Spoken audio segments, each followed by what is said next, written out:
पाकिस्तान के खिलाफ भारत के बड़े एक्शन से जुड़ी हुई ये बड़ी जानकारी मिल रही है। अफगानिस्तान पर हिंदुस्तान की स्ट्राइक की शुरुआत हो चुकी है और भारत ने पाकिस्तान को कड़ा संदेश भी दे दिया है। भारत ने पाकिस्तान को ये बता दिया है कि अब उसे ना तो माफ किया जाएगा और ना ही उसकी दहशतगर्दी को बर्दाश्त किया जाएगा। बता दें आपको बड़ी जानकारी कि पाकिस्तान के खिलाफ भारत ने 1-2 नहीं बल्कि 5 बड़े फैसले लिए हैं। भारत की ओर से सिंधु जल समझौते पर रोक लगा दी गई है। अटारी वाघा बॉर्डर को बंद कर दिया गया है। दोनों देशों के उच्च आयोग में अधिकारियों की संख्या घटाने का ऐलान किया गया है। ये बड़ी बैठक जो हुई उसके बाद ये बड़े फैसले लिए गए। इसके साथ ही सार्क वीजा स्कीम के तहत पाकिस्तानियों के भारत जाने की जो छूट है वो भी अब खत्म कर दी गई है। इसके तहत भारत में मौजूद पाकिस्तानी नागरिकों को 48 घंटे का अल्टीमेटम देते हुए पाकिस्तान लौटने के लिए कह दिया गया है। ये फैसले बीती रात प्रधानमंत्री की अध्यक्षता में हुई CCS यानी कि कैबिनेट कमेटी ऑन सिक्योरिटी की बैठक में लिए गए हैं। बैठक में प्रधानमंत्री नरेंद्र मोदी, गृह मंत्री अमित शाह, रक्षा मंत्री राजनाथ सिंह, विदेश मंत्री एस जयशंकर, NSA अजीत डोभाल समेत 9 लोग मौजूद थे। तो ये बड़े फैसले लिए गए हैं। CCS की बैठक हुई और इस बैठक में ये बड़े फैसले लिए गए हैं। पाकिस्तान के खिलाफ भारत ने ये 5 बड़े फैसले लिए हैं।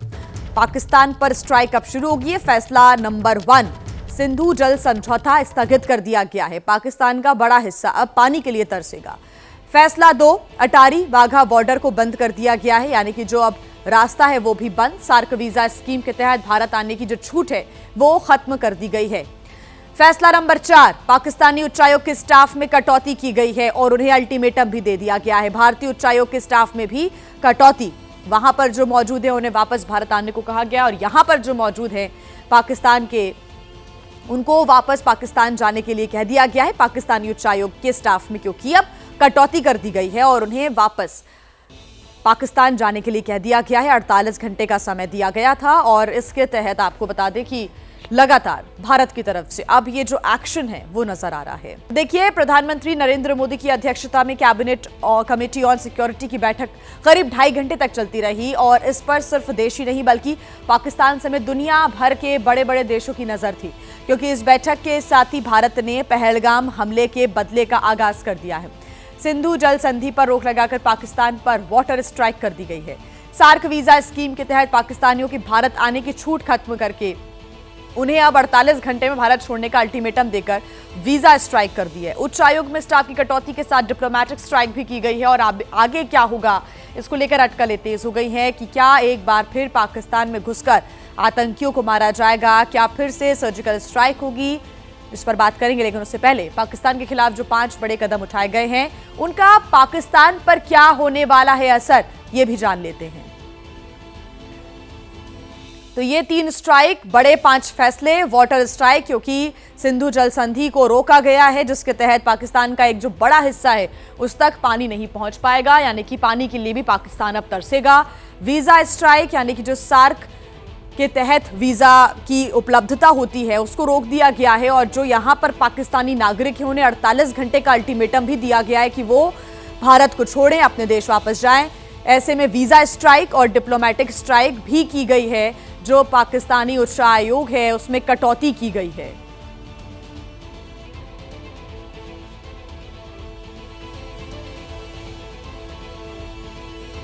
तो देखिए, पाकिस्तान पर अब जो स्ट्राइक है वो शुरू हो चुकी है। बड़े फैसले और उसका असर, सिंधु जल समझौता स्थगित कर दिया गया, उसका असर ये पड़ेगा कि पाकिस्तान में जल संकट गहरा जाएगा। ये बड़ा असर होगा।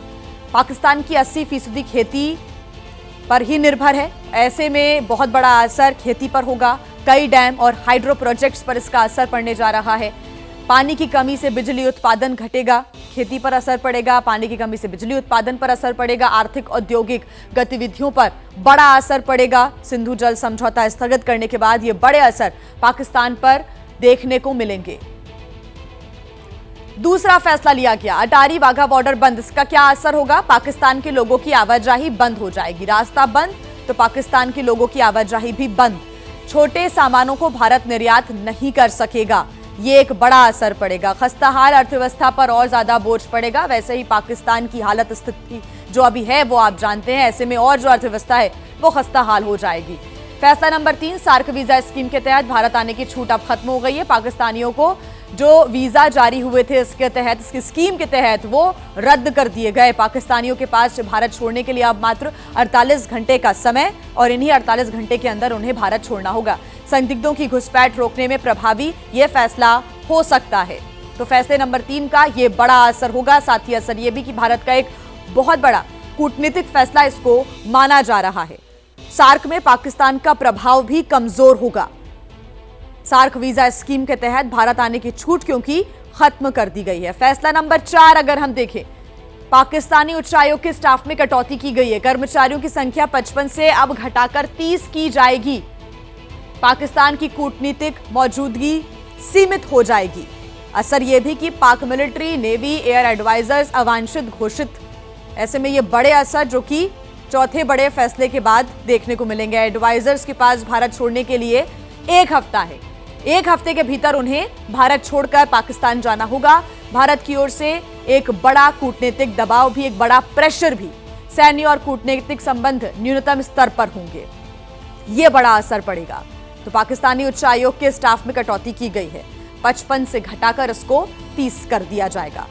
फैसला नंबर 5 ये कि भारतीय उच्चायोग के स्टाफ में भी कटौती की गई है। अपने मिलिट्री, नेवी और एयर एडवाइजर्स वापस बुलाए जाएंगे। सर्विस एडवाइजर्स के 5 सपोर्ट स्टाफ भी वापस बुलाए जाएंगे जो इस वक्त पाकिस्तान में है। वैश्विक मंच पर अलग थलग करने की रणनीति का ये एक बहुत बड़ा हिस्सा, इससे एक बहुत बड़ा असर पड़ेगा वैश्विक मंच पर भी, भारतीय उच्चायोग के स्टाफ में भी, क्योंकि कटौती की गई है। 3 तस्वीरें भारत की पाकिस्तान पर यह strike, water strike, visa strike और डिप्लोमेट स्ट्राइक।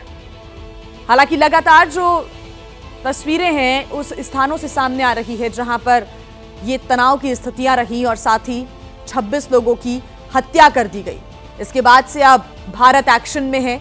आज एक बड़ी बैठक होनी है। कल भी सीसीएस की एक बड़ी बैठक हुई जिसमें प्रधानमंत्री नरेंद्र मोदी की अध्यक्षता में बड़े फैसले लिए गए और ये 5 बड़े फैसले, जिससे 5 बड़े असर होंगे पाकिस्तान पर। पाकिस्तान की स्थिति और खस्ता हाल होगी, इसमें कोई दो राय नहीं है। इन तमाम बड़े फैसलों से वाटर स्ट्राइक, सिंधु जल संधि को रोका गया है और ऐसे में कृषि पर, क्योंकि एक बड़ा हिस्सा पाकिस्तान का निर्भर करता है, अर्थव्यवस्था पर असर पड़ेगा, बिजली उत्पादन पर भी असर पड़ेगा। ये तमाम स्ट्राइक अब पाकिस्तान पर। वीजा स्ट्राइक, जो सार्क वीजा स्कीम है उसके तहत जो लोग आते हैं भारत, उन्हें 48 घंटे का अल्टीमेटम भी दिया गया है कि वो भारत छोड़कर जल्द से जल्द अपने देश वापस लौटे और वो अब जो छूट मिलती थी वो भी खत्म कर दी गई है। डिप्लोमेटिक स्ट्राइक, अब आगे क्या होगा इस पर सभी की निगाहें टिकी हुई हैं क्योंकि आज भी होनी है बड़ी बैठक। और देखिए आज भी एक बड़ी बैठक होने जा रही है और इसकी अध्यक्षता खुद रक्षा मंत्री राजनाथ सिंह भी करेंगे। तमाम प्रतिक्रियाएं इसके पहले सामने आई हैं। खुद रक्षा मंत्री राजनाथ सिंह ने क्या कुछ कहा, एक बार सुनवाते हैं आपको। मैं भारत के दृढ़ संकल्प को दोहराना चाहूंगा कि टेररिज्म के खिलाफ हमारी जीरो टॉलरेंस की पॉलिसी है। भारत का एक एक नागरिक इस कायरतापूर्ण हरकत के खिलाफ एकजुट है।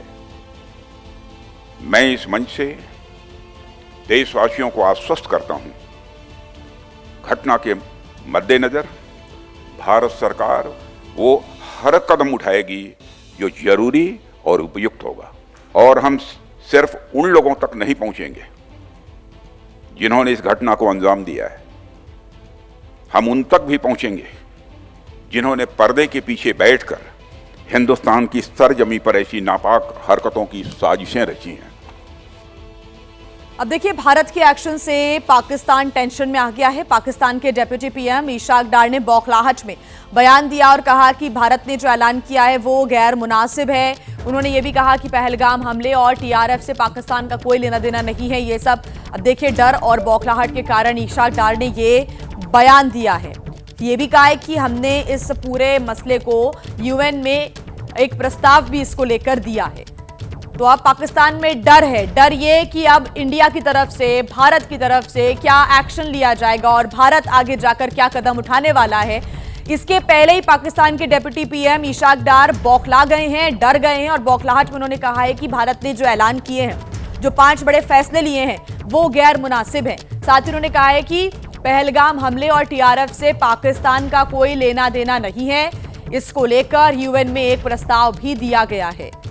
तो एक तरीके से यहां पर पाकिस्तान में डर की स्थितियां हैं। खबर यह भी है, जानकारी ये भी है सूत्रों के हवाले से कि पाकिस्तान के कई इलाकों में इस वक्त सुरक्षा भी, चौकसी भी यहां पर बढ़ा दी गई है। वो इसलिए क्योंकि इस वक्त पाकिस्तान को डर लग रहा है कि भारत की तरफ से अब आगे क्या कदम उठाए जा सकते हैं। पाकिस्तान की घबराहट ये बता रही है कि इस आतंकी घटना के पीछे उसकी भूमिका है या फिर नहीं। अगर पाकिस्तान का इस घटना से कोई लेना देना नहीं होता तो वो इस तरह बिल्कुल भी नहीं घबराता।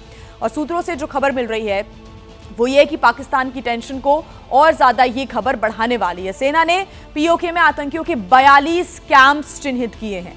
इनमें 32 camp south Pir Panjal range में है, जो जम्मू के दूसरी तरफ पीओके वाले हिस्से से लगते हैं। इसी तरह 10 camps north Pir Panjal range में देखे गए हैं। सूत्रों के हवाले से जानकारी है कि ये जो 10 कैंप्स हैं कश्मीर के दूसरी तरफ पीओके वाले हिस्से में है। संभावना इस बात की भी है कि पीओके में 110 से 130 कैंप्स मौजूद हैं। इनमें सबसे ज्यादा तादाद साउथ पीर पंजाल रेंज में है। वैसे तो जम्मू के दूसरी तरफ का जो इलाका है जिसे साउथ पीर पंजाल कहा जाता है, उसमें 100 के करीब आतंकी लॉन्च पैड है। तो वहीं फिलहाल सेना की नजर साउथ पीर पंजाल रेंज के करीब 32 कैंप्स पर भी है, जहां सबसे ज्यादा इस प्रकार की गतिविधियां होती रहती हैं। अब सर्जिकल स्ट्राइक के डर से घबराया पाकिस्तान। वहां के रक्षा मंत्री ख्वाजा आसिफ ने कहा है कि भारत सर्जिकल स्ट्राइक से के जैसे कदम ना उठाए। आसिफ कहते हुए नजर आए हैं और पाकिस्तान खुद आतंकवाद से पीड़ित है। ख्वाजा आसिफ की तरफ से यह बयान दिया गया है। उनका डर साफ तौर से नजर आ रहा है। अब मैं मोहतात राय के कमेंट कर रहा हूँ। जो इंडियन मीडिया जो कह रहा है या वो जो भी सोच रहे हैं, फिलहाल तो कह रहे हैं और सोच रहे हैं। लेट्स होप के कोई इस किस्म का गैर जिम्मेदाराना जो है वो कदम ना उठाएं। खास तक होगा कि ऐसी सिचुएशन राइज होती है तो डेफिनेटली अनफॉर्चुनेट होगा, लेकिन हम बिल्कुल उसका जवाब देने की और भरपूर जवाब देने की पोजीशन में हैं। आपको याद होगा कि जब हमारी एयर स्पेस वायलेट की गई थी वे बैक आज से 4-5 साल कबल जो है, तो उसका जो जवाब हमने दिया था वो आज भी सबको याद है। पहलगाम आतंकी हमला पाकिस्तान के शैतानी दिमाग का नतीजा है, जिसका अंजाम उसे भुगतना ही पड़ेगा। इस आतंकी हमले का मास्टरमाइंड यकीनी तौर पर पाकिस्तानी सेना और उसकी खुफिया एजेंसी यानी कि ISI का ही है, जबकि मोहरे जैश ए मोहम्मद और लश्कर तैयबा जैसे आतंकी संगठन हैं। लेकिन इस कॉकटेल में फिलिस्तीनी चरमपंथी संगठन हमास का नाम भी आ रहा है। कैसे, आइए आपको दिखाते हैं इस रिपोर्ट में। पहलगाम में चुन चुनकर हिंदू सैलानियों पर सितम ढाने वाले ये वही 4 संदिग्ध कातिल हो सकते हैं। इसमें कोई शक नहीं कि इन चारों का अंजाम भी वही होगा जो अब तक होता आया है। चारों के चारों मारे जाएंगे। कश्मीर में ही 2 गज जमीन के नीचे दफन कर दिए जाएंगे। आतंकी कितने थे, कहां से आए और कत्लेआम कर फरार हो गए, इसकी तफ्तीश जारी है। लेकिन इतना पक्का है कि आतंकियों की आका पाकिस्तानी है। साजिश सीमा पार ही रची गई। इसके सनसनीखेज सबूत भी आपको दिखाएंगे। अभी आप संदिग्ध आतंकियों के स्केच देखिए, जिन्हें पीड़ितों से बात कर बनाया गया है। कश्मीर घाटी के पहलगाम में बेगुनाह निहत्थे सैलानियों के खून बहाने वाले इन दहशतगर्दों के नाम आसिफ फौजी, सुलेमान शाह और अबू तलहा। इन आतंकियों के आका की कुंडली भी बस थोड़ी देर में आपके सामने खोलेंगे। अभी आप पिछले हफ्ते का ये वीडियो देखिए, जो आतंकी संगठन जैश ए मोहम्मद के बहावलपुर हेडक्वार्टर का। दावे के मुताबिक जैश के मुख्यालय में दाखिल होता ये काफिला हमास कमांडर का है। वो हमास जो फिलिस्तीन का चरमपंथी संगठन है, जिसने 7 अक्टूबर 2023 को इजराइल के नोआ फेस्टिवल पर खूनी हमला किया था। ठीक उसी तर्ज पर 22 अप्रैल 2025 को पहलगाम में भी छुट्टियां मनाने पहुंचे तमाम देसी परदेसी लोगों पर हमला हुआ। सवाल ये कि क्या पहलगाम हमले की ट्रेनिंग के लिए ही हमास कमांडर को जैश ए मोहम्मद के बहावलपुर हेडक्वार्टर में बुलाया गया था? इसका सच भी जल्द सामने आएगा। लेकिन कड़ियां कुछ ऐसे मिल रही हैं जो हमास और जैश के आतंकी गठजोड़ पर मुहर लगा रही है। ये वीडियो इसी साल 5 फरवरी का है। दावे के मुताबिक पाकिस्तान के कब्जे वाले कश्मीर में लश्कर ए तैयबा और जैश ए मोहम्मद ने आतंकी जलसा मनाया। 5 फरवरी को कश्मीर दिवस मनाया गया था, जिसमें हमास के टॉप कमांडर्स को भी आमंत्रित किया गया था। इस दिन कश्मीर दिवस के साथ साथ अल-अक्सा फ्लड भी मनाया गया था। दरअसल इजराइल पर जो 7 अक्टूबर 2023 को हमास के आतंकियों ने हमला किया था, उसे अल-अक्सा फ्लड का ही नाम दिया गया है। इस अल-अक्सा फ्लड डे पर आतंकियों ने जमकर जहर उगला। प्रधानमंत्री नरेंद्र मोदी और गृह मंत्री अमित शाह के खिलाफ नफरती तकरीर की। इसमें कही गई सारी बातें हम सुनाकर आतंकियों के मंसूबों को मंच नहीं दे सकते, लेकिन कुछ बातें आपको जरूर सुननी चाहिए। इंशाअल्लाह जैसे 10 लाख हमारी दुश्मन है,